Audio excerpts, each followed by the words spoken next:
Speed ku batuvugira ya waggulu nnyo, batuvuga speed ya yiriyiri. Munnange wetwogerera tuli mu palamenti, enguzi efuuse enguzi. Museveni amaze okubeera nga munnange awa ababaka ba palamenti obukadde 10,000. Nsonga ki? Nze naawe. Kakati munnange abooluganda ba Shaka Ssali bagamba nti kibaswaza era batidde n'okugamba abantu baabwe nti teriiyo kuziika kuli official. Nyendo Mukungwe Mpuuga bw'atyo ayagala munafunafu Nuupu gwebeewa kaadi. Ayagala munafunafu ani gw'ayagala. Kakati munnange sooka subscribing bw'oba tokikolanga ate onyige notification bell nga bulijjo osharinge olaikinge byonna. Uganda At-Large mu mikwesese nga bulijjo bwentyo nziguse tulamusizzaako gwe wenna mpuliriza. Munnange nga tumaze okubeera nga tujjako ekiyinja, njagala okimanye nti aba Hillside View Apartments gye bali nnyo wali ku Kasozi Jjanyi Ntebe Road awo ku kyaki ejjanyi. Era gwe munnange ayagala apartment omuli buli kimu, teweetaga kwettika kintu kyonna. Ebintu munnange kati byakyukamu.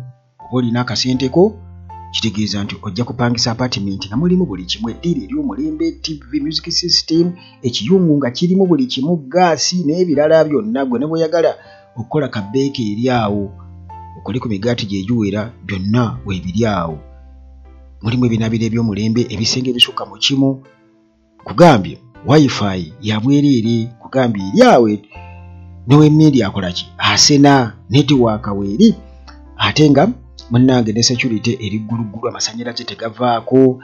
Nabagamba nti gwe kasita otuuka ku airport mumaze okubookinga n'aba Hillside View Apartments, just bagambe bugambi mujje munone wano, tebagenda kugamba nti tuwe ssente. Bajja kuvuga buvuzi bakutwale ku apartments eza Hillside View Apartments wali ku Kasozi Jjanyi. Bw'oyita e Kajjansi, Ekitende oba Namulanda wonna woyita otuukayo bulungi nnyo. Timo Property Consultants Limited nabo basaale nnyo ku nsonga z'ettaka, basobola okuguza ettaka ate basobola okugulako ettaka biriba nga teririko ndooliito. Balina abapunta ab'omulembe, ensonga z'ebyapa mu kuzigobako teri abasinga. Ate balina n'abazimbi ab'omulembe abakola construction eya buli kika, okukozesa munnange n'ebitrakita ebisobola okubeera nga bikuyambako okutereeza ettaka lyonna olyandiyagadde okubeera nga munnange otereeza. Era ku nsonga munnange ey'obulamu, era still omusawo waali, dokita waali, gwe alina ebirwadde ebyenjawulo. Munnange sijja kugamba nti bulwadde buno oba buli oba buli. Abalina kansa, abalina kugambye pressure, sukaali. Gwe namba zange ziri awo ku Uganda At-Large. Emboozi zentera okukola nteekako ennamba zange, emu esembya 15, endala esembyayo 73. Kale gwe jjangu ku WhatsApp musabe ennamba y'omusawo, siina kyenkwetaaza kyonna, nkuwa buwa ennamba ya musawo kubanga munnange ensonga y'obulamu nsonga nkulu nnyo. Kakati munnange Uganda yaffe eno simanyi kyekituufu, simanyi Museveni kyayagaza Uganda, kubanga ebiseera ebisinga obungi nabagamba nti Museveni okulemerera waakiri ayonoona. Ate Museveni tayagala kwegamba kintu kimukyalenjinga, tasobola kukkiriza nti waliwo omuntu omulala asobola okujja n'akulembera Uganda. Yabirivingira mu kugifuga kambafuge kugamba yajja tumalirako kiruyi.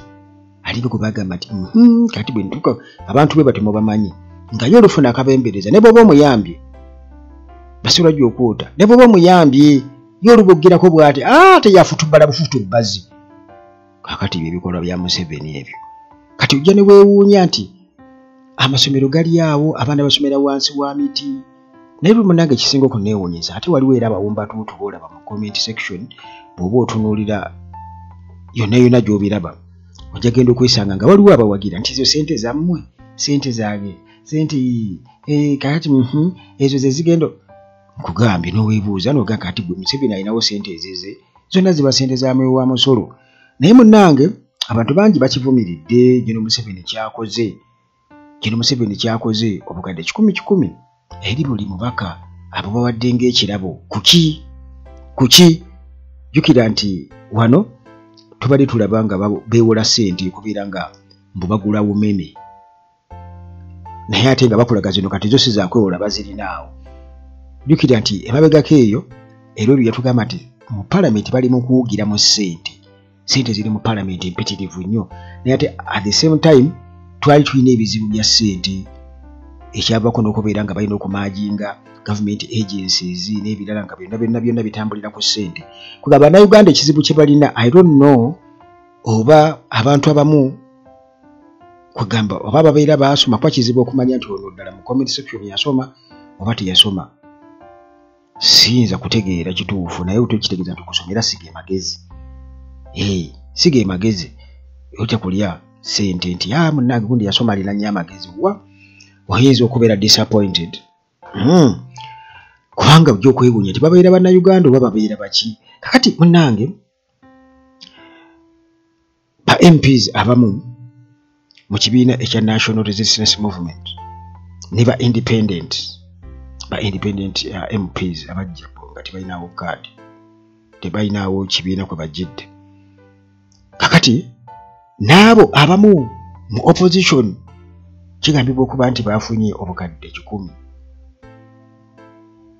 100 era nga munnange bino ssente zino zaavudde eri General Museveni azibawanga kirabo cash gift. Munnange ensonda nga zitugamba nti akasente kano babadde bakakolekitinga nga bakakuŋŋaanya kugamba okugenda gye kali nga bakajja mu office eya government chief whip at parliament ku ssaawa makati g'essaawa 2 ez'akawungeezi n'essaawa 3 ez'ekiro obudde buzibyawo, era nga bino byabaddewo naku z'omwezi nga 7 omwezi guno gwennyini bwe tulimu ogwokuna.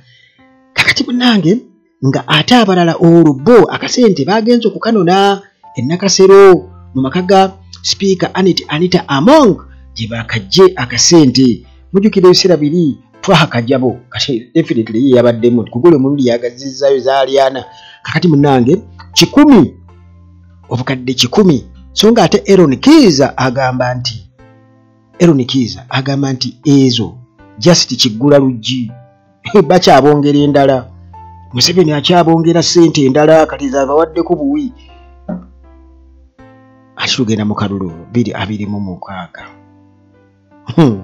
Kakati munnange ensonga nga zitugamba nti zino zaabaweereddwa ng'akasiimo okuva eri General Museveni nti nga Michael Yambulinguzi bagiwa bagituuma erinnya kati eno bagiyise Museveni yazibawadde for their good behavior. Kugamba bazituumye good behavior okweyisa obulungi. Naye okweyisa obulungi kuki munnange?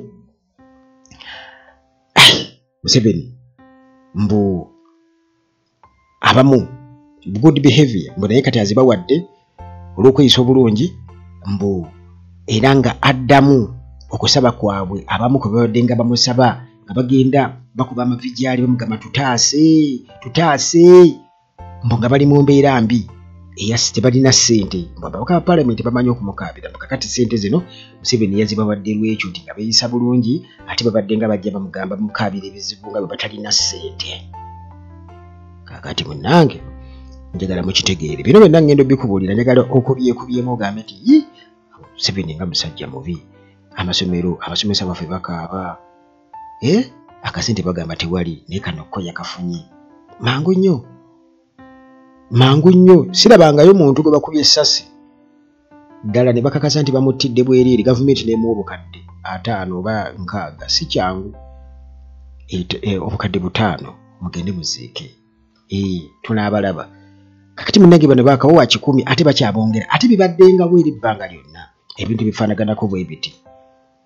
Munnange Deputy Presidential Press Secretary Farouk Kirunda atera okwogera buli kamu n'ayogera naye kati awe ebyo abyesamba era yagambye nti inquiries muzikole eri NRM Parliamentary Caucus naye atera okwogera singa kibadde kikwata ku Bobi Wine baali buddeyo ne boogera naye kakati ebyo abyesamba.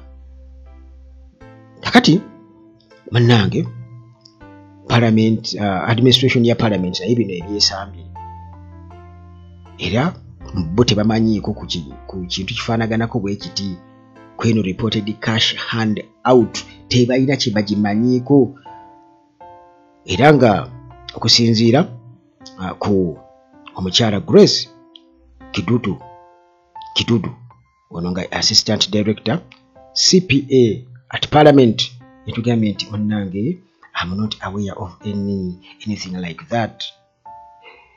You are breaking news to me. But there are clear channels on how MPs receive their money, and besides that, we don't know anything. Temutubuuza mutuleke tulya akasente kaffe nti munnange omukyala Grace Kidudu ono nga ye assistant director CPA wali ku parliament yagambye nti munnange nze sirina kye mmanyi ku bintu bifaanaganako bwe bityo era mumpa mawulire nange nfuna mawulire okuva gye muli ate waliwo amakubo amatuufu mwe tufunira ssente mu palamenti ng'oggyeko ekyo tetulina kye tumanyi tetulina kintu na kimu kye tumanyi ndowooza olaba emwe mumanyi abazibaluma zibalume kakati munnange ensonda zo zigamba nti pay out eno kaweefube wa Museveni okubeera nga ba MP abamu nti baali bagenze gyali nga basaba mbu akasente abayambeko akasente ati era babeera n'ebizibu kati era naye akimanyi nti mu kubawa enguzi kijjira ku bizibu byabwe ate bakkuta tudala nga omuntu agamba basale ku ssente z'ababaka ba palamenti mutuufu nnyo kubanga ssente tebaligenda kuzikkuta ate zibajja ku mulamwa kuba bamanyi gye ziri kakati munnange Joseph Sabit ono nga ye communications officer at the office of the speaker naye yabyegaanye talina kyamanyi ku transaction efaanaganako bweti era n'agamba nti palamenti egoberera amateeka era egoberera amakubo ago amatuufu bwewabeera waliwo okugaba ssente zonna eri ba MP bo tebabimanyi yadde n'akamu kakati munnange njagala okubagamba nti ssente zino bwe tuziwulirira nti zigabiddwa era nga zagabiddwa zize mu kaseera akali sensitive ennyo jjukira nti cabinet kyegye emala okubeera nga ekakasa oba eapprovinga controversial UPDF Amendment Act ennongoosereza mu tteeka lya UPDF era nga lino lisuubira okuba nti ligenda kuba ate lifuna okuwakanyizibwa okw'amaanyi stiff resistance mu parliament naddala okuva mu ba MP aba opposition kakati munnange leader of opposition mu parliament Joel Ssenyonyi bw'ati ategeezezza n'agamba nti bino abimanyi era yakitegeddeko nti ssente zino zaagabiddwa naye bw'atyo n'alabula bammemba ab'ekibiina ekya National Unity Platform okubeera nti tebagezaako kubeera nga bakkiriza ssente zino era anaazikkiriza ne bamutegeera muganda wange kiba kitegeeza nti bwenenyanga wekka yategeeza n'agamba tubadde nga tuwulira gavumenti eri mu kwawaadinga ba MPs naddala ab'omu kibiina kya NRM n'abo abamu abava ku ludda oluvuganya era n'agamba nti bano bali mu kubeebaza okubeera nti nno ekisooka mbu baasapootinga coffee bill okukosa n'okubeera nti bagenda kuyambako n'okuyisawo amateeka amalala kati nga erya UPDF okubeera nti nno koti masho bagiwa olukusa okubeera ng'evunaana abantu aba bulijjo. Aaron Kiiza naye yayogedde ku nsonga efaanaganako bweti naye munnange abantu bajja kukwewuunyisa abamu bagamba nti bakooye ebintu ebifaanagano tebajja ddamu na kulonda abamu kubanga obuli bw'enguzi bususse weewuunye nti good behavior nga bamaze okuyisa amateeka agagenda okubeera nga ganyigiriza bannansi mu kkooti z'amagye kyokka ate abantu nga Kanyamunyu bo munnange nga bamaze okubeera nga batta abantu abatalina bwe yatta omuntu atalina musango innocent person bo bali wabweru wa kkooti bali wabweru w'amakomera bayinaayina babasibayo katono nnyo bwe bati kakati munnange era n'abasomesa nabo basajja batto babeera basomesa eggwanga okutujja mu butamanya okutubangula kubangula abaana b'eggwanga bo ensonga zaabwe tezirikolwako era sente tezibaawo. Museveni abayagala mbu bakolina omutima ogw'eggwanga. Omusomesa alina okuba n'omutima ogw'ekisomesa. Mbu talina kutunuulira nnyo ssente. Museveni bw'atera okwogera abakwata obujega. Abantu ne balwana okubeera ba MP n'abampuuga afiirawo. Ngenda kuba nsembyayo ndowooza ebyanyeero Mukungwe musajja wattu Mpuuga afiirawo okulaba nga waakiri baleeta n'okuleeta omuntu omunafu. Naye munnange era ku nsonga y'emu ekintu ekyayogeddwako Aaron Kiiza eyakava mu nkomyo ku bail ya million 2 bw'atyo yategeeza naga nti ba MP bali mu kubagula million 10 ate ssente endala zikyajja. Aaron Kiiza yabadde atutegeeza nti ssente endala zikyajja mamu kyali ku ezo ssente bakyayiwamu. Era munnange akasente kano NRM members bakafunye naye nga bano ba selected opposition MPs nabo mwebali babamanyi abantu baabwe Kazibe Bashir gundi Jemba awo nga babawa Katwaka Jabu nga babawa kubanga bo webali akasente kabafuukira akasente. Kakati munnange bwatyo Aaron Kiiza naye yabadde ku mukutu gwe gwa X ng'agamba nti bannange tusabire eggwanga lyaffe lino era yagamba nti ssente zino zigendereddwa mu kubeera nga bamobilizinga support okubeera nga government programs ziwagirwa era nga njagala mukimanye nti ssente endala zikyajja bakyabongera ssente. Kati agamba nti ba MPs abakkiriza ssente zino bagenda kufuna n'endala zikyajjira ddala era bakimanyi bulungi nnyo ekigenda okubeera nga kibaleetera okubeera nga bakiipinga nga bagoberera ebiragiro bya Jino Museveni nga bw'ayagala kibe. Mukole muti nti essebo awo katuwadde ngenda bongera akalala. Kale munnange kuno kubanga kugula political royalty okwandamininga the will of the people. Tewali kyakukola nti ababaka basalawo ne batutunda muganda wange bo bekkuse era ekyo bannansi bannayuganda mulina okuba nga mukimanya ekintu ekyo nti zino emiliyoni 10 yabadde initial deposit. Jjukira tulina ababaka bali mu 5 mu kakati aba NRM bangi nnyo kuba Nuupu erinayo nga bameka bali mu 5 FDC era bali mu 3 bwe bityo kwegamba baba batono nnyo bayinza okuba tebawera na 2. Kale muganda wange emiliyoni zino 10 okuzirya ng'omaze okutunda eggwanga nakyo kizibu nnyo era Kiiza Aaron Kiiza yabadde yeewoonya n'agamba nti munnange ebikolwa ng'ebyo bino biragira ddala nti muyisizza olugaayo mu bwesige n'ekitiibwa ekya demokulasiya enfuga ey'amateeka byonna kiba kitegeeza nti omubaka wa Parliament abeera abiriddemu olukwe.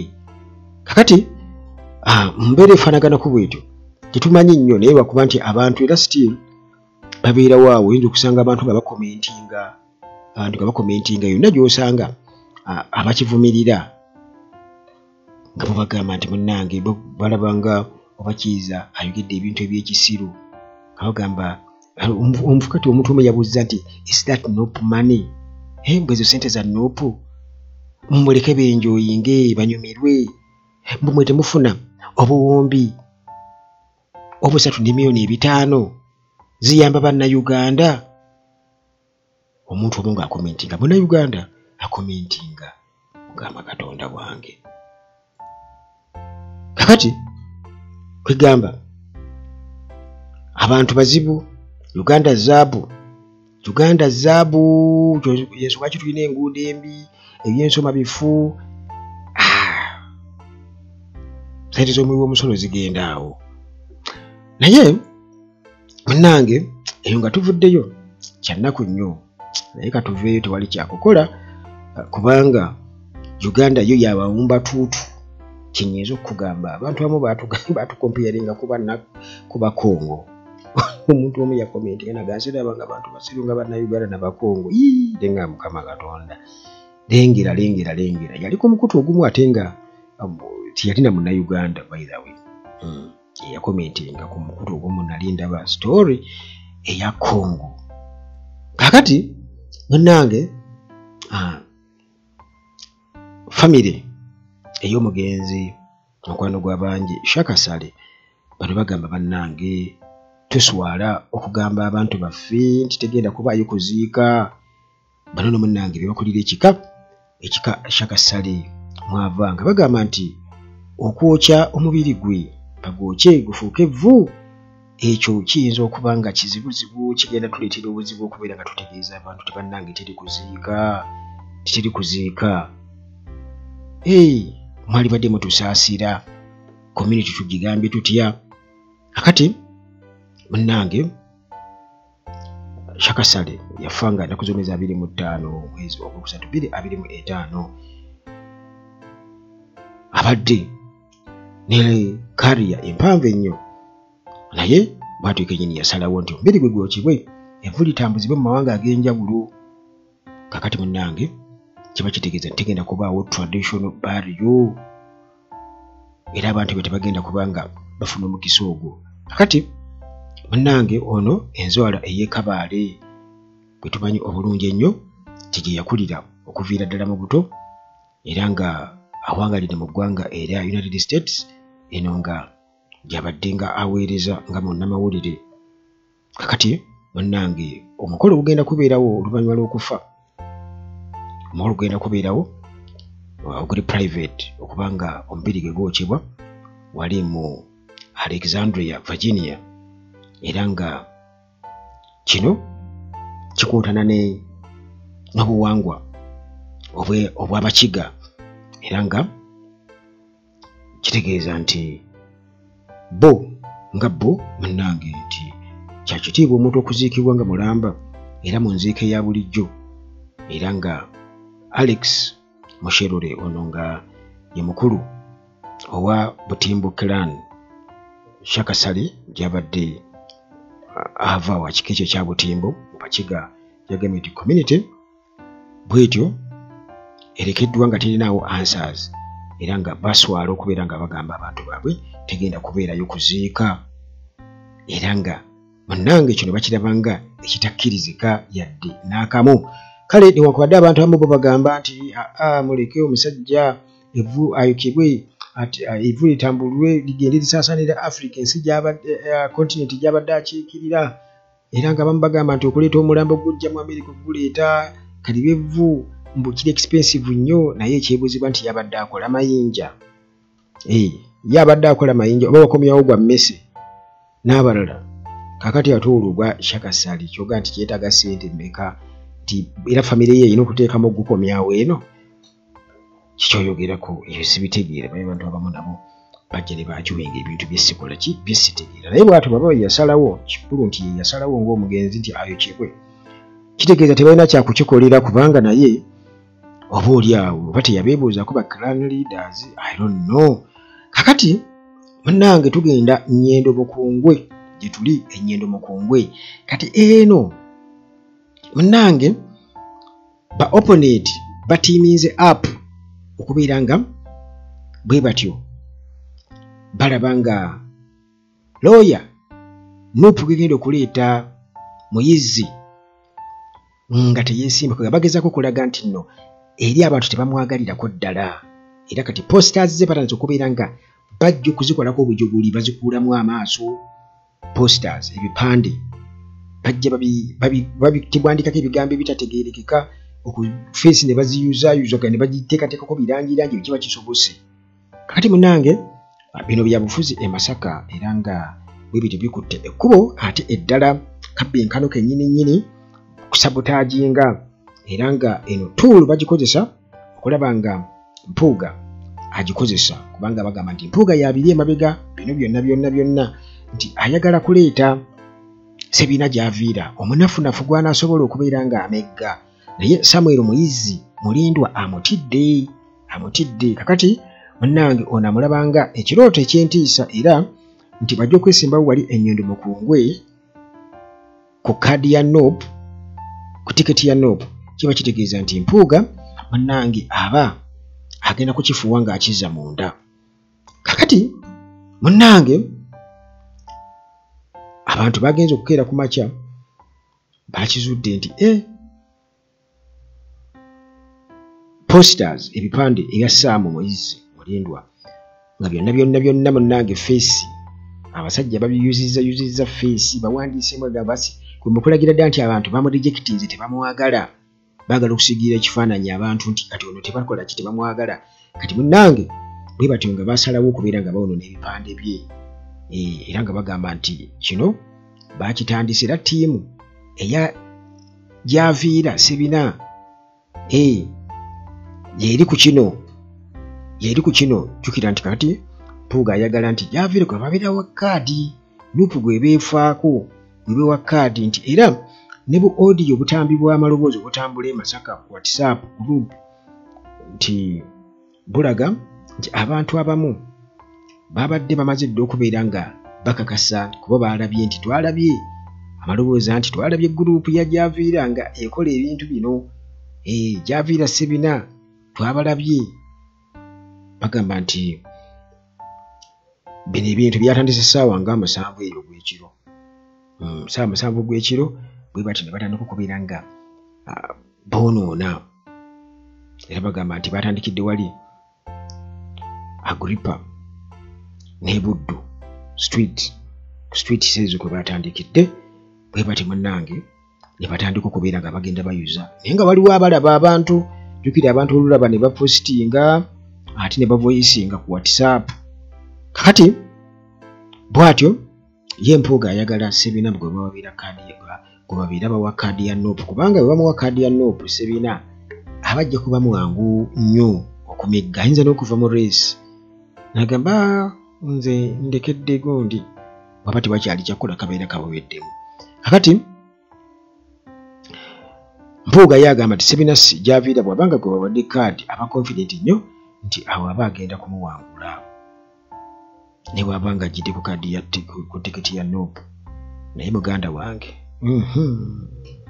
ate alaba muyaga 221 abantu baakaata bagimuwa n'ate n'akumeggerayo kakati yamulaba ng'omunafu naye Mpuuga atidde agamba nti singa tiketi bagiwa looya Samuel Moise Mulindwa odds ziyinza okubeera high nti bannange agenda kubeera defeated bagenda kumumegga bamuze mu kyalo retirement oluvannyuma lw'emyaka 15 nga ye Babaka wa Nnyendo Mukungwe naye era gye malirayo egyo emyaka asobola okugenda n'akola ebirala kubanga jjukira muyivu ate mwami eri ewa Kabaka sisuubira nti ayinza okuba nti yeeguya nnyo kakati munnange katulinde tulabe abantu abamu bagamba nti no biki Mpuuga bamuwaayiriza abakola batya naye muganda wange abantu babeera bo balaba era